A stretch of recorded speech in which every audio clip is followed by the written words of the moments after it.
Assalamualaikum warahmatullahi wabarakatuh. Perkenalkan, nama saya Azris Dian, perwakilan dari kelompok 4 pengantar bisnis, akan memulai presentasi tentang kemampuan dalam memulai bisnis. Sebelumnya, saya akan memperkenalkan diri saya dan kedua anggota saya. Saya Azris Dian dengan NIM 6303020008 dengan teman saya Muhammad Nur Yasin dengan NIM 6303020028 dan Mas Bintang Percaya Gustama dengan NIM 630302000108.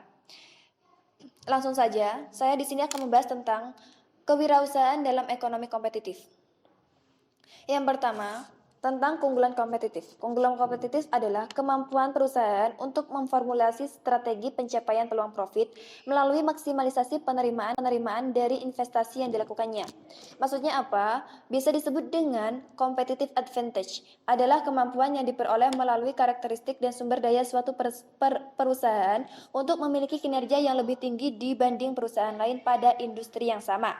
Yang kedua ada strategi operasi, adalah pola sasaran, tujuan, atau kebijakan umum untuk meraih tujuan yang mendefinisikan apa bisnis yang dijalankan oleh perusahaan.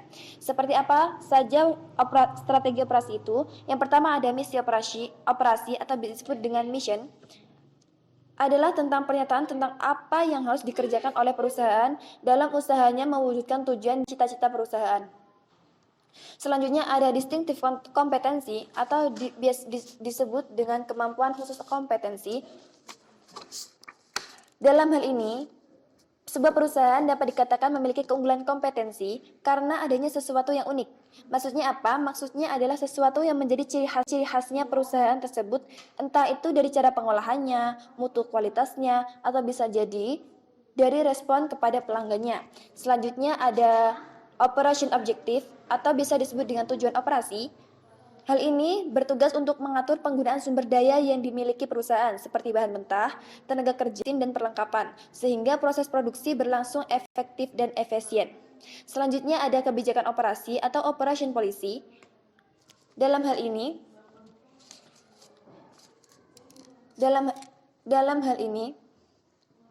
suatu kebijakan harus dikembangkan oleh masing-masing perusahaan untuk kategori keputusan utama seperti proses. Yang kedua, quality system atau disebut dengan kualitas atau standar manajemen penggunaan mengenai mutu kualitas yang telah dilakukan oleh dunia industri. Yang ketiga ada capacity atau kapasitas tentang perencanaan yang dirumuskan berdasarkan hasil permintaan dengan membandingkan tentang kapasitas produksi dengan kapasitas perusahaan saingan. Dalam kapasitas ini harus diperhatikan tentang beberapa faktor. Yang pertama tentang faktor perubahan volume permintaan beserta intensitas atau kecepatan perusahaannya. Yang kedua ada faktor tentang besarnya biaya oportunitas yang timbul. Selanjutnya ada inventory atau persediaan, adalah tentang persediaan bahan atau barang-barang yang disimpan untuk memenuhi kebutuhan tertentu.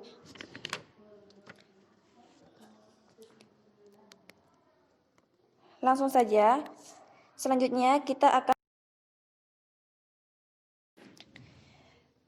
slide 2, yang 3 tentang perkembangan dan penerapan strategi. Saat perusahaan memikirkan permasalahan yang ada, mereka juga mengevaluasi kekuatan dan kelemahan internalnya. Kegiatan ini dikenal dengan istilah analisis SWOT, strengths, weakness, opportunities, dan threats. Analisis SWOT menjelaskan tentang kekuatan dan kelemahan internal dan juga peluang serta ancaman dari peluang. Strength dan weakness, yaitu adalah kekuatan dan kelemahan, adalah suatu sifat yang berasal dari dalam perusahaan Anda yang hanya dapat Anda kontrol dan dapat berubah. Contohnya seperti termasuk siapa orang-orang yang ada di paten dan properti intelektual Anda dan lokasi perusahaan Anda. Selanjutnya ada opportunities dan threats atau bisa disebut dengan peluang dan ancaman, adalah sifat-sifat eksternal yang mempengaruhi bisnis atau hal-hal yang terjadi di luar perusahaan. Anda bisa memanfaatkan peluang dan melindunginya dari ancaman, tetapi Anda tidak bisa mengubahnya. Contohnya seperti apa? Seperti pesaing, harga bahan baku. Anda mungkin berpikir bahwa Anda sudah tahu semua yang perlu Anda lakukan untuk berhasil, tetapi analisis SWOT akan memaksa Anda untuk melihat bisnis yang dimiliki dengan cara baru, dan dari arah baru, Anda akan melihat kekuatan dan kelemahan bisnis, dan mengatur cara agar dapat memanfaatkan peluang dan ancaman di pasar. 4. Meraih keunggulan bersaing melalui strategi operasi. Untuk menetapkan strategi bisnis, biasanya ada 3 langkah. Yang pertama adalah analisa lingkungan. Yang kedua tentang menetapkan isi perusahaan. Yang ketiga membentuk sebuah strategi. Lingkungan bisnis dapat diartikan sebagai sesuatu yang mempengaruhi suatu aktivitas bisnis dalam sesuatu faktor. Dibagi menjadi 2, internal dan eksternal. Faktor internal merupakan faktor di dalam perusahaan yang dapat mempengaruhi sebuah aktivitas bisnis, seperti kapabilitas perusahaan, keahlian usahaan, dan sumber daya bahan baku. Sedangkan faktor eksternal merupakan faktor dari luar perusahaan, seperti karyawan, manajemen, pemegang saham, modal, dan peralatan. Selanjutnya tentang menetapkan isi perusahaan. Tujuan mendasarnya adalah membedakan sebuah perusahaan dari perusahaan lainnya yang sejenis, serta mengidentifikasikan ruang lingkup operasi yang berkenaan dengan produk dan pasar. Yang ketiga, membentuk strategi bisnis. Dalam pembentukan manajemen proyek, hal pertama yang harus disiapkan adalah perencanaan atau planning yang akan Anda lakukan sebagai target bisnis, atau bisa disebut plan for the worst and hope for the best. Hal ini bisa dilakukan dengan beberapa tahapan berikut. Yang pertama tentang membentuk visi strategis, menetapkan tujuan, merumuskan pilihan strategi, mengeksekusi strategi, dan mengevaluasi efektivitas strategi.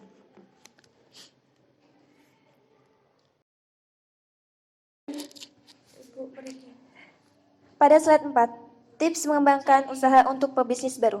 1. Membuat rencana keuangan bisnis untuk setahun pertama.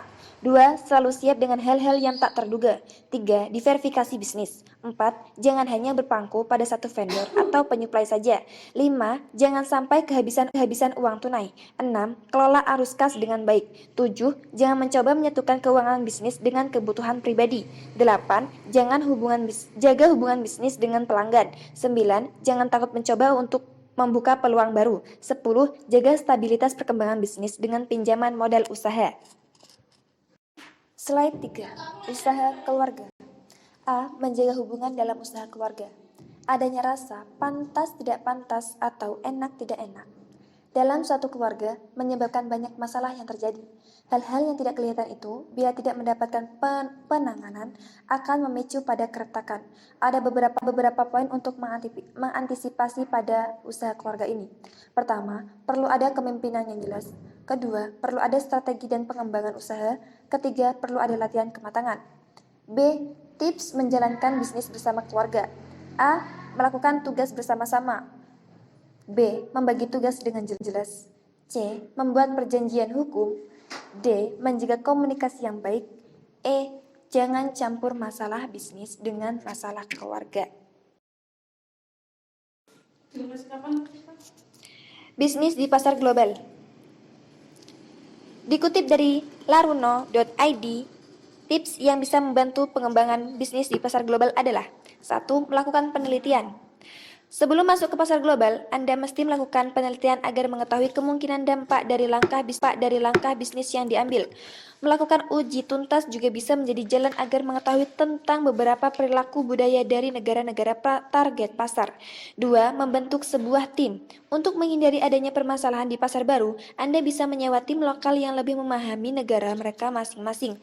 Hal tersebut agar menanamkan sikap positif kepada penduduk setempat terhadap bisnis Anda. 3. Bangun hubungan dekat dengan pebisnis lokal.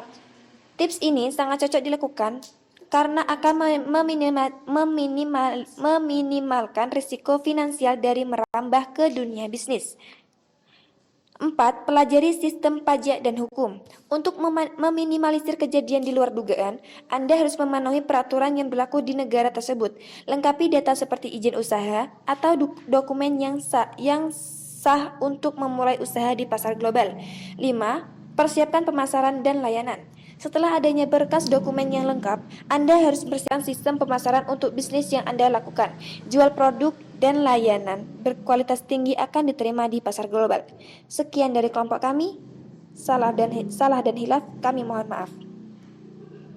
Wabillahi taufiq wal hidayah. Wassalamualaikum warahmatullahi wabarakatuh.